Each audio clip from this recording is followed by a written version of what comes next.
কোরিয়াতে বসে যদি অ্যামাজন অ্যান্ড মাদাগাস্কারের অ্যানিমাল দেখতে পাওয়া যায় তাহলে বিষয়টা কেমন হবে?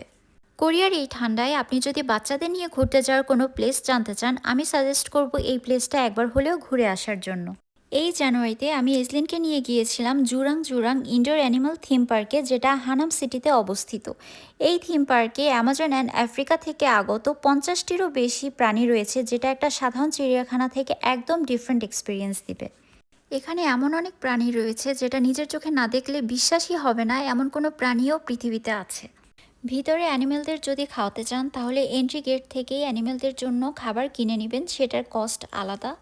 অনেকগুলো অ্যাক্টিভিটিসের ভিতরে এই পার্টটা আমার সবচেয়ে বেশি ফেভারিট। আমি হাতে খাবার নিয়ে ওয়েট করছিলাম বার্ডস কখন এসে আমার হাতে বসবে। তো কিছুক্ষণ ওয়েট করার পরে এই ইয়েলো বার্ডটা আমার হাতে এসে বসলো, তো ওর দেখা দেখি বাকি বার্ডগুলো আস্তে আস্তে আমার হাতে এসে বসেছে।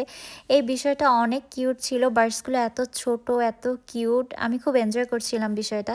তো বার্ডস দেখার পরে আমরা গিয়েছিলাম টর্টয়েস দেখার জন্য। তো এই টর্টয়েসগুলো এত বড় বড় দুইটা টর্টয়েস ছিল।